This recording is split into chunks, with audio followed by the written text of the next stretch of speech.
지난주 나눈 말씀에서는 예수님이 외교 당국자들의 패역함을 아버지의 명을 거역하는 에 대한 비유로서 드러냈습니다. 오늘 온 농부의 비유를 통해 그들의 패역함이 하나님의 명을 거역하는 단계를 넘어서 하나님의 아들까지도 죽이고 하나님의 자리를 차지하려 드는 극악무도한 상태에 이르렀음을 드러내십니다. 이 사건의 발단은 포도원 주인의 부재로부터 시작됩니다.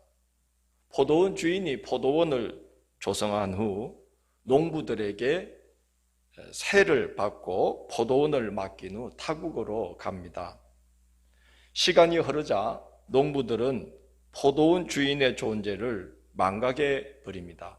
눈에 보이지 않고 간섭하지도 않으니까 주인이 있다는 사실을 잊어버리고 자신들이 주인인 걸로 착각하는 상태에 빠진 것입니다.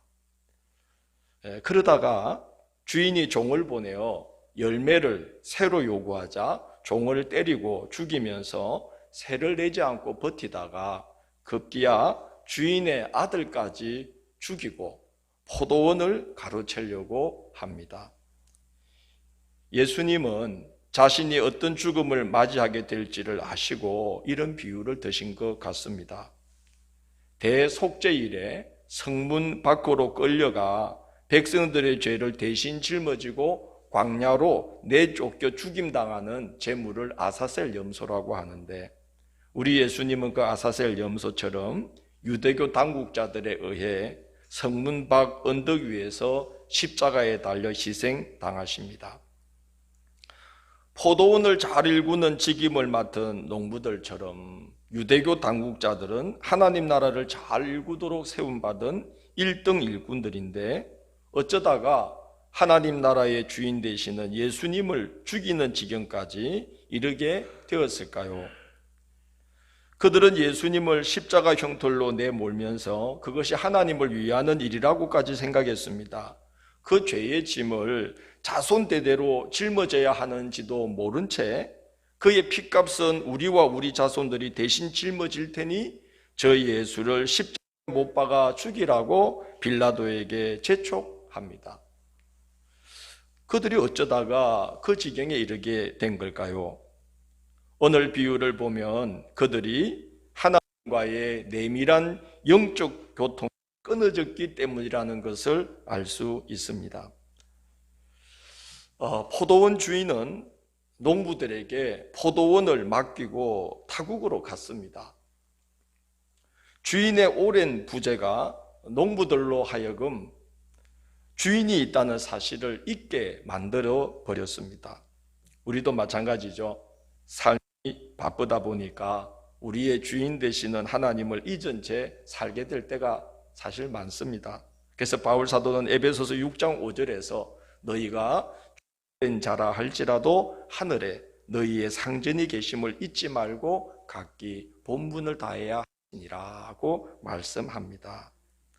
신앙의 여정을 걸을 때 하나님께서 우리를 하나님의 존재하심보다는 하나님께서 부재하신 것 같은 상황에 던져 놓으실 때가 있습니다.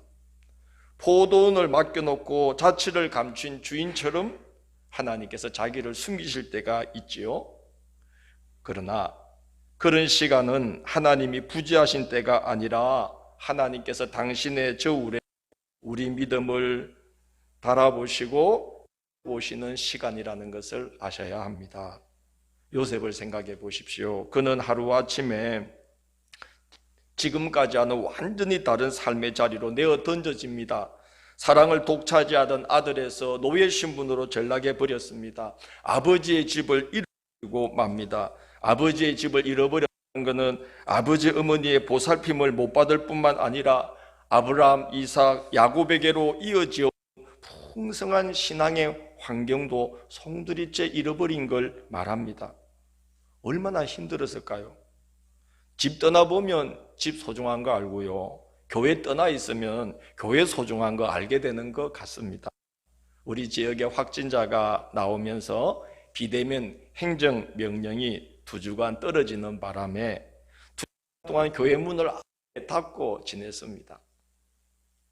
새벽기도, 저녁기도 하는 분들이 교회에 못 나와도 성경 통독하시는데 지장이 없도록 설명하는 자료를 그래서 매일 동영상으로 올리기 시작했습니다.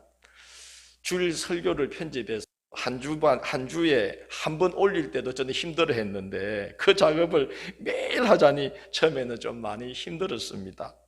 그래서 비대면이 끝나자 잘 됐다. 동영상 올리는 거 이제 안 해도 되겠구나. 그랬는데 전화들이 오는 거예요. 타지에 나가 있는 분들, 외국에 나가 있는 분들, 또 신앙적인 교류를 이어왔던 동료 목회자들 분 중에 뭐 좀 참 힘든 일들 때문에 목회지를 떠나 계신 분, 그런 몇 분들이 목사님 너무 감사하다는 거예요. 매일 영상으로 만나고 있는 게 참 힘이 된다고 그런 말씀하시고, 어떤 가정은 이렇게 가족들이 둘러 앉아서 그 영상을 함께 보고 성경 통독을 시작했다는 거예요. 그 힘이 된다는 거예요. 어떤 분은 그런 요구를 하셔요. 목사님, 영상 시작하실 때 인사하시는데 함양제일교회 교우 여러분 그러고 이제 인사를 끝내시는데 그러지 마시고 각지에 흩어진 함양제일교회 교우 여러분, 인터넷 성도 여러분, 또 해외에 계신 제일교회 식구 여러분 이렇게 인사해 주시면 힘이 되겠다는 거예요. 옛날에 김동건 아나운서가 가요 무대 사회 보다가 느닷없이 중동에 나가 있는 동포들 생각이 나서 여기 계신 우리 시청자 여러분 이러다가 하나 더 붙였대요. 해외에 계신 동포 여러분 붙였는데 가요 무대가 해외까지 진출했다네요. 그래서 저도 혹시 해외 나가서 설교하고 올 줄 모르겠습니다. 사실 요즘 채널 틀면 흔한 시대고 꼭 말씀이죠. 동영상 제가 해보니까 동영상 다른 목사님들 어떻게 하나 이렇게 열어보니까 저는 뭐 세 발의 피예요. 솔직히 너무 뛰어난 목사님들이 너무 많아요. 참 이 시대에 이렇게 말씀의 종들이 많이 세워졌구나. 참 깜짝 놀랐어요. 뭐 채널 틀면 말씀이 풍성한, 어디 가도 말씀을 볼 수 있는 시대지만, 그러나 낯익은 얼굴, 늘상 듣던 말씀, 늘상 영적 교제를 해오던 그런 동료 목회자를 영상으로 만나는 것이 굉장히 힘과 위로가 되는 것 같습니다. 그런데 여러분 생각해 보십시오. 요셉은 전화도 없고 인터넷도 없던 시대에 하루아침에 그런 신앙의 환경, 버팀목이 되어주던 영적 울타리들을 하루아침에 다 잃어버리고 우상의 본고장인 머나먼 타국 땅 애굽에 종으로 팔려갔습니다. 종으로 팔려갔으니 내 신앙 내가 지키겠다면서 대놓고 신앙생활을 할 수 있는 입장도 아니었을 것입니다. 한국교회가 코로나로 인해 3월부터 10월까지 약 7개월 정도 정상적인 교회 생활이 이루어지지 못하고 비대면 예배를 드린 기간을 우리가 지역별로 차이가 있겠지만 따져보니까 평균적으로 약 3, 4개월. 또 서울, 경기도 지역은 여전히 비대면이에요. 저희 교회 따져보니까 3개월을 교회 문을 아예 닫고 있었어요. 2월 말부터 4월 둘째 주까지 다 닫고, 또 지난번에 닫고 그랬죠. 약 3, 4개월 정도의 비대면 예배인데도 한국 교회 성도들의 신앙이 굉장히 흔들리고 많은 분들이 교회를 떠나고 합니다. 여러분 생각해 보세요.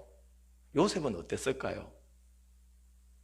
한국 교회가 3, 4개월 대기하지 못해도 그들을 버티던 그런 교회라는 울타리를 빼앗겼을 때 그들이 그렇게 흔들리는데, 요셉은 그죠? 다니엘 같은 경우는 같이 포로민 작전에 끌려가서 같이 예배드리던 사람들이라도 있었지만은 이건 혼자였습니다.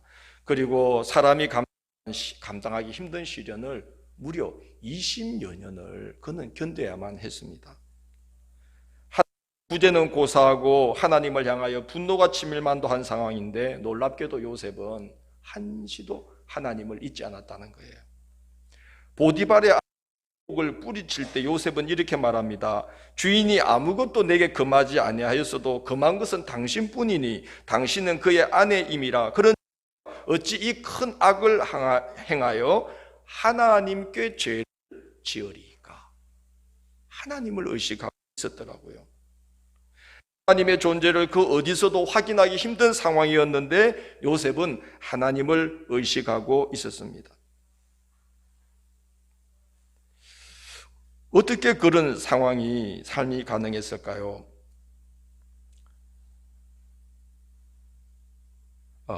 비결은 기억하고 상기하는 데 있지 않나 생각합니다.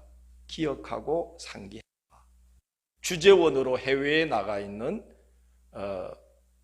그 분들이 이제 그 매일 사진 보는 분들, 아내 사진 보고 애들 사진 보고 문자하고 이러는 분들은 해외에 나가서 2년 3년 있어도 아무 문제가 없답니다. 왜 그렇지요? 아내의 존재를 늘 기억하고 상기하는 거예요. 나에게는 아내가 있다. 나에게는 아들, 딸들이 있다. 그래서 그렇게 떨어져 있어도 늘 마음으로 교통을 하니까 3, 4년씩 떨어져 있어도 아무 문제가 없대요. 근데 아내가 있고 딸 자식이 있는 거 상기하지 않는 분들은 어떻게 될까요? 우리 어린 친구들이 있어서 더 이상 말을 안 하겠습니다. 위험해집니다. 요셉은 예배드릴 장소도 예배드릴 수도 없고 함께 중보해줄 신앙의 동료들도 없었지만 요셉은 매일 매순간 하나님과의 내밀한 교제를 계속 이어갔던 것이 분명합니다. 그래서 하나님이 부재한 것 같은 환경에 처한 중에도 그는 하나님의 존재를 늘 의식하며 살 수 있었던 것입니다. 하나님은 그걸 지켜보고 계셨어요. 부재하신 것 같은 상황이에요. 요셉에게는. 그를 애워싸고 있는 환경이 신앙적인 건 전혀 없었지만 하나님은 부재하신 게 아니라 하늘에서 그를 재어보시고 달아보시고 당신을 그 부재한 것 같은 중에도 기억하고 상기하고 믿음을 부여잡고 사는지를 하나님이 재어보고 달아보시고 때가 되자 마침내 하나님은 그를 높여주시며 하나님이 계신 것과 그가 자기를 찾는 자들에게 상 주시는 이 심을 요셉을 통해 드러내어 주셨습니다. 코로나로 인해 교회들이 휘청거리고 주의 종들이 낙담하고 성도들이 신앙의 대열에서 이탈하는 이때에 더욱 힘써 주님과 내밀한 교제를 이어가기에 힘써야 합니다. 하나님이 모습을 감추신 것 같은 이때에 하나님은 우리를 재어보고 달아보고 지켜보고 계십니다. 교회가 주의 종이 성도가 이때를 어떻게 지냈는지는 이 상황이 지나갈 때에 물러갈 때 하나님께서 다 드러내실 것입니다. 그러므로 영적 교통이 중요합니다. 바리새인과 서기관들, 제사장들, 백성의 장로들은 풍성한 신앙 환경에 애워싸여 있었습니다. 생각해 보십시오. 뭘 했죠? 제사를 드리지 않았겠습니까? 서기관들은 뭘 했겠죠? 늘 율법을 연구하지 않았습니까? 율법에 해석을 더하면서 수많은 규례를 만들어내고 바리새인과 백성 장로들은 그 많은 규례들을 한치의 오차도 없이 지키고 애썼습니다. 그런데 왜 주인이 타국으로 간 사이에 주인의 아들까지 죽이고 포도원을 가로채려고 한 악한 농부들처럼 그들은 변해버릴까요? 신앙의 외형에 안주해 버렸기 때문일 것입니다.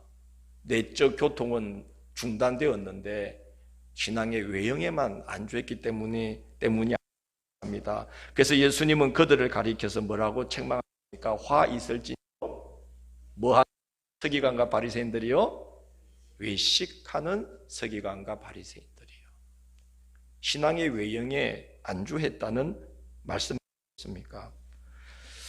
저도 까딱하면 그들처럼 될 수 있습니다.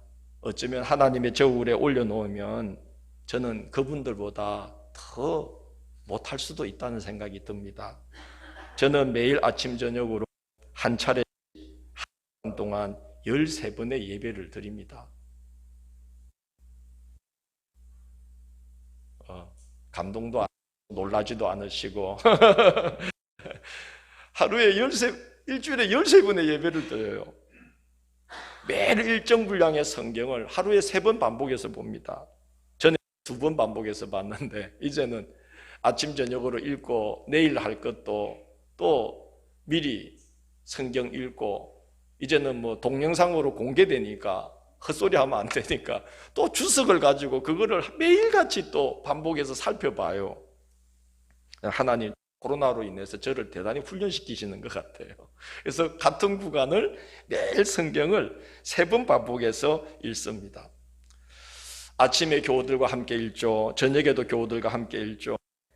동영상 자료 올리려고 또 읽죠. 또 재단에서 시시때때로 기도합니다. 왜냐하면 답답하니까요. 코로나 때문에 의지할 게 하나님밖에 없고 위로받을 게 하나님이시니까 그냥 재단에 나와서 주여 하고 엎드려요. 그런데 말이죠, 가끔 자주 기계적으로 반복할 때가 많습니다. 솔직히 어떤 때는 오늘 할 몫을 했다는 자기 만족에 안주할 때도 있습니다. 오늘 그래도 성경 읽었어, 안주할 때가 있습니다. 어떤 날은요, 이 바쁜 일에 떠밀려 가지고 늦게 동영상을 작업하게 되면 막 쫓기듯이 성경을 그냥 분석하고 정리하기에 급급합니다.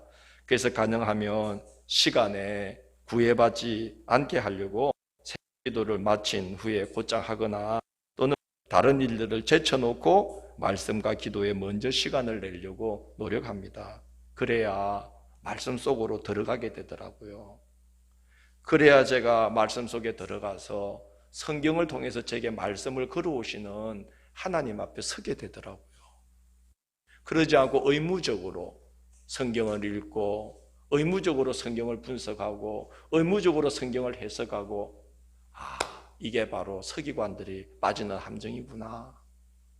의무적으로 예배를 드리고 나 오늘 기도했어, 나 오늘 저녁 기도했어, 이게 바리새인들이 빠지는 함정이구나. 그걸 느끼게 되었어요. 여러분, 목사가 남을 가르치기에 앞서서 주님과 내밀한 영적 교통을 하지 않고 있다면, 그리고 그냥 가르치는 의무를 다하고 있다면 그 교회 성도들은 얼마나 불쌍합니까? 여러분, 불쌍한 성도가 되지 않도록 저를 위해 기도해 주시기를 부탁드립니다. 얼마나 불쌍해요, 그 성도들이. 그래서 여러분 불쌍해질까 봐 내가 반복하지 말아야 된다, 형식이 되지 말아야 된다, 외식하지 말아야 된다, 자꾸 이렇게 마음을 재촉하면서 주님과 내밀한 시간 속으로 들어가 보려고 조금이라도 더 애쓰게 됩니다. 바울 사도는 영적인 교통을 잃어버린 채 하나님을 믿는 것이 얼마나 불쌍한 일인가. 그렇게 하나님을 믿노라 하면서도 영적 교통을 하지 못한 채 시간과 물질을 들이고 이것저것 가려가면서 세상 사람들이 즐기고 있는 것도 조심하면서 살아가고 있다면, 영적 교통이 끊어진 채 신앙의 외형에만 머물러 있다면 그들이야말로, 우리야말로 이 세상에서 가장 불쌍한 자일이라고 말합니다. 바리새인과 서기관들, 제사장들, 백성의 장로들, 사두개인들, 그리고 그들을 쏙 빼닮은 유대 백성들이 바로 그런 자들이었습니다. 신앙의 외형을 지키고 있는 것에 안주하고 자신이 그런 상태에 빠져 있는지도 모른 채 성전을 드나들며 제사를 드렸고, 율법을 지키느라고 정한 것과 부정한 것을 가리고 일주일에 2번 가는 것과 박하와 해안과 근처의 11조, 말하자면 텃밭에 나는 채소까지도 10분의 1을 일일이 구분해서 드리면서 나는 신앙생활을 잘하고 있다고 생각을 했던 겁니다. 예수님은 그게 나쁘다고 말하지 않았어요. 그것도 행하고 저것도 행하야 할지 하시면서 율법에 중한 바 의와 인, 하나님을 향한 그 어려운 마음과 하나님과 사람을 향한 인, 사랑이 너희 가운데서 싹 트는 것을 놓쳐서는 안 되느니라. 그건 왜 있는 거 아니죠. 신앙의 왜 수 있는 거 아닙니다. 우리가 이렇게 예배를 드리면서 드나드는 교회를 드나드는 것, 그런 것이 싹 트는 것이 아닙니다. 천국 문을 두드려야 되는 겁니다. 천국은 침노하는 자의 것이니라. 그리 들어가려고 몸부림치며 천국 문을 열고 가는 자의 것이니라. 좁은 힘차게 걸어가려고 애쓰는 자에게. 그래서 신앙의 외형이, 저를 보세요. 7번의 예배를 드리고 부족함이 보이는 겁니다. 3번씩 성경 반복해서 읽어도 까딱하면은 발이 사람들의 함정에 빠질 수 있다는 것을 놀라면서 발견하게 되는 겁니다. 신앙의 외형에 머물러 있다는 것은 대단히 위험한 일이 되는 것입니다. 의와 인, 율법이 우리에게 요구하고 있는 바 그 의와 인을 우리가 체험하면서 하나님과 교제 속으로 들어가는 이 일이 이제 있어야만이 하나님의 말씀에게 요구하고 있는 바 의와 인이 우리 안에서 싹트고 자라게 되는 것입니다. 내밀한 교제가 닫히고 끊기면 하나님을 의식하며 살아가는 삶이 불가능해집니다. 성도는 하나님의 존재를 망각하면 자기도 망각하게 됩니다. 그렇지 않겠습니까? 주재원으로 나간 남편이 아내를 망각하는 순간 자기가 남편인 걸 어떻게 되죠? 잊어버려요. 그래서 혹시 남자분들 직장에서 어쩔 수 없이 함께 노래방에 가시더라도 항상 아내의 존재를 의식하시기를 바랍니다. 우리 성도님도 아멘. 의심도 안 하시니까 할렐루야. 혹시 또 직장 생활이니까 어쩔 수 없이 가야 한다면 여러분 아내와 자녀들의 얼굴을 떠올리시기를 바랍니다. 기억하고 상기하는 자는 안전합니다. 자기를 잃어버리지 않습니다. 아내를 기억하는 자가 남편의 본분을 기억하는 것처럼, 남편을 기억하는 자가 아내의 본분을 기억하는 것처럼 성도가 하나님을 의식하며 기억하면 자기가 성도라는 것을 잊지 않게 되어 있습니다.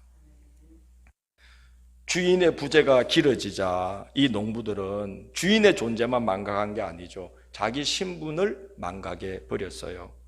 자기들은 새를 내어 포도원을 맡은 일꾼이요 부지런히 가꾸어 열매를 거둬서 그 열매로 새를 하는 날이 다가오고 있는 결산을 앞둔 자들이라는 것을 잊어버리게 되었습니다.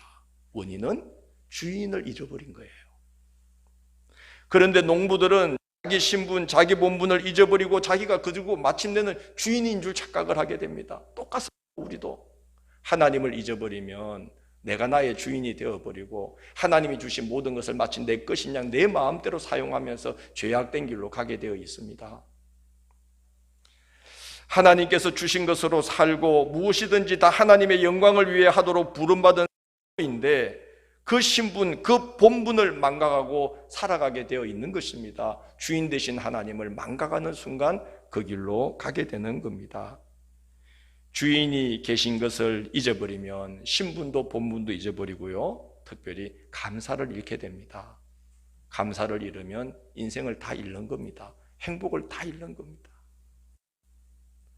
우리가 이번에 그 사택 현관문을 바꿨어요. 너무 밑에가 나무로 된 데 막 다 썩어버리고, 그래서 그걸 한 16년 동안 쓰다 보니까 이제는 그냥 어떤 목사님이 왔다가 보고는 교회는 예쁜데 사택이 이상하게 창고 같네. 그래 안 되겠다. 이거 교인들 용도에서 바꿔야 되겠다고 이제 바꿨어요. 우리도 드디어 이제 도우락이 있어요. 탁 열고 띠띠띠띠띠 탁 한 게 디디디 하고 다 열리더라고요. 이게 얼마나 재밌는지 자주 해 내가 요즘 이거. 그리고 그날 했었습니다. 우리 가족은 참 행복하다. 남들은 벌써 쓰고 있던 도우락을 이제서 달아놓고 행복해하니 천국 백성 아닌가. 할렐루야. 감사를 잃으면 다 잃는 거예요. 감사하면 학구방에 살아도 천국이에요. 그런 겁니다. 하나님을 잊어버리면, 기억하셔야 됩니다. 하나님을 잊어버리면 내가 누군지를 잊어버리게 돼 있어요. 그래서 감사를 잃어버리게 있는 거예요. 여러분, 이 농부들이 얼마나 분에 넘치는 은혜인 겁니까? 포도원 다 조성해 놨어요. 산 전체를 울타리로 다 쳤어요. 접자는 털도 만들어 놓았어요. 망 세워 놓았어요. 농부들이 한 건 하나도 없어요. 농부들은 정말 과분하게도 그 어려운 시대에 풍금을 받았어요.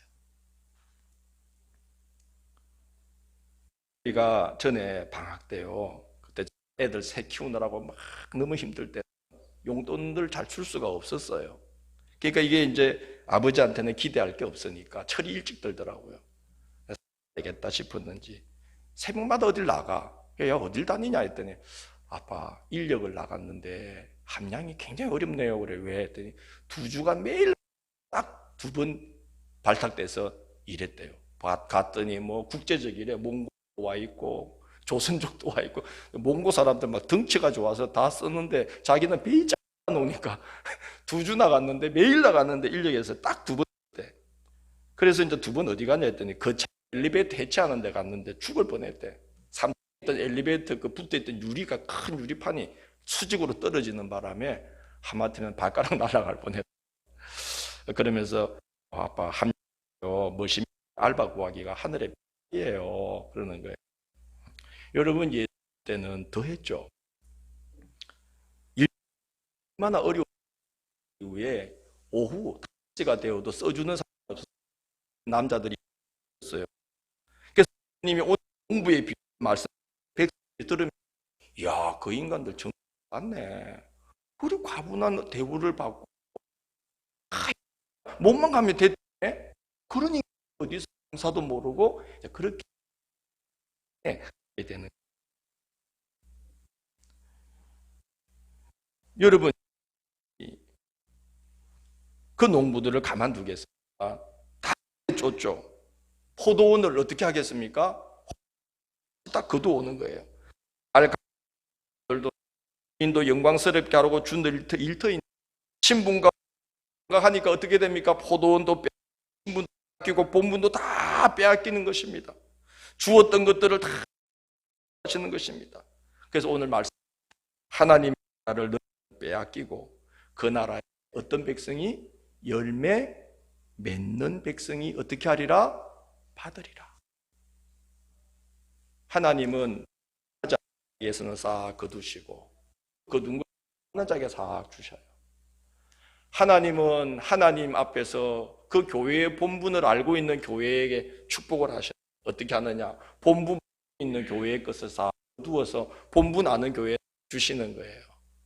여러분 우리가 뭐 우리 세대만 여기서 이렇게 예배 잘 드리다가 천국 다시 만나면 좋겠지 이 생각 안 돼요. 그건 우리 세대에 주신 본분이 아니에요. 우리는 다음 세대를 위해 준비해야 될 것들을 준비하고 신앙의 헌본을 보이고 훌륭한 신앙의 유산을 남기고 이 교회 공동체를 힘있게 세워주고서 하나님 나라에 가야 될 줄 믿습니다. 그렇게 본분을 기억하고 있는 교회에 본분을 기억하지 못하고 그저 자기 만족에 빠져 있고 현실에 안주하고 있는 교회에서 싹 거두어 들이시죠. 현실 유지 못하게 하시는 거예요. 싹 거두어 들여서 본분을 쓰는 교회에 하나님이 부어주시는 거예요. 성령도 그런 거예요. 목사가 도망가고 여기저기 돌아다니고 쓸데없는 짓 하고 쓸데없는 시간 하나님의 싹 거두어서 하나님의 은혜를 막 사모하면서 기도하면서 말씀 보면서 성령을 주옵소서. 주님 이 시대에 하나님이 정말 쓰시는 종이 되게 해주시고 하다못해 우리 성도들 앞에라도 부끄럽지 않은 종이 되게 해 주옵소서 하고 막 기도하는 목회자에게 하나님이 성령을 부어주시는 거예요. 여기서 싹 거두어서 저기로 싹 부어주시는 거예요. 성도님들도 마찬가지 아닐까요? 하나님의 나라를 너희는 빼앗기고 그 나라에 열매 맺는 백성이 받으리라. 시작은 주인이 부재했다는 것을 주인이 잊어버린 것이 시작이었는데 이렇게까지 엄청난 데까지 오게 돼버리는 겁니다. 빼앗기는 겁니다. 44절은 너무 두려운 말씀이죠. 빼앗기는 정도가 아니라 그를 가루로 만들어 흩어버리겠다고 말씀합니다. 하나님께서 튼튼하고 좋은 신앙의 집을 지으라고 예수님을 머릿돌로 주셨는데 그 은혜를 망각하면 하나님께서 그 인생을 가루가 되게 만드는 돌덩이로 예수님을 사용하신다는 거예요. 우리 주님을 정말 구주로 모시는 튼튼한 신앙의 집, 인생의 집을 짓는 뭐가 되고 모퉁이들이 되어주시고, 이 귀한 주님을 선물로 받고도 그 감사를 모르면은 그분은 우리 머리 위에 떨어지는 돌덩이가 된다는 사실이에요. 우리는 지금 그런 자리에 서 있다는 걸 아시기를 부탁합니다. 신앙이 그래서 함부로 막 그러면 안 돼요. 신앙의 외형에 안주하면 안 되는 것 같아요. 두렵고 떨림으로 걸어가야죠. 하나님 나라의 열매를 맺으면서 주님과 내밀한 교제를 이루어가면서 같은 이런 시대일지라도 코로나가 휩쓸고 한국 교회를 향하여 언론들이 비난을 받고 있는 이런 시대여서 성도들조차 교회의 필요성이 있는가 이렇게 느끼게 만드는 미혹하는 일에 우리 하나님과 내밀한 영적 교제를 이루면서 하나님의 존재를 의식하며 믿음으로 굳게 선 성도들이 되지. 오늘 이 교회의 말씀을 참 정신 차리고 듣는데 이 바리새인과 서기관과 백성의 장로들이 하는 것을 보십시오. 뭐라고 적혀 있습니까? 그렇게 경고하시는 예수님 어떻게 하려고? 잡아 죽이기로 결심을 했어요. 그러니까 이제 끝난 거죠. 이때부터 약 40년 후에 로마의 티토 장군이 예루살렘 반란을 지나 바로 들어와서 예루살렘 다 불태워버리고 성전 다 불고 북쪽 벽 하나 딱 남겨놓고 그 백성들이 가루처럼 흩어져서 전 세계에 흩어져서 1948년 5월에 놀라지 않습니까? 1948년 5월에 다시 유엔 총회의 결의에 의해서 이스라엘의 나라가 억지로 세워질 때까지 거의 2000년 동안 가루로 흩어져서 살았어요. 이 역사가 증거하는 바입니다. 여러분, 주인이 올 때에 그 종들이 어떻게 되느냐 하는 이 말씀을 우리는 새기고 이 한 주가 갑니다. 하지 마시고 하나님과의 내밀한 영적 교통으로 들어가 하나님의 그 말씀 앞에서 기도로 그분의 도움을 의지하시고 더 말씀 기도로 주님적 교통을 맺으면서 하나님의 나라를 힘을 다해서 열고 들어가 하루하루 예수의 이름으로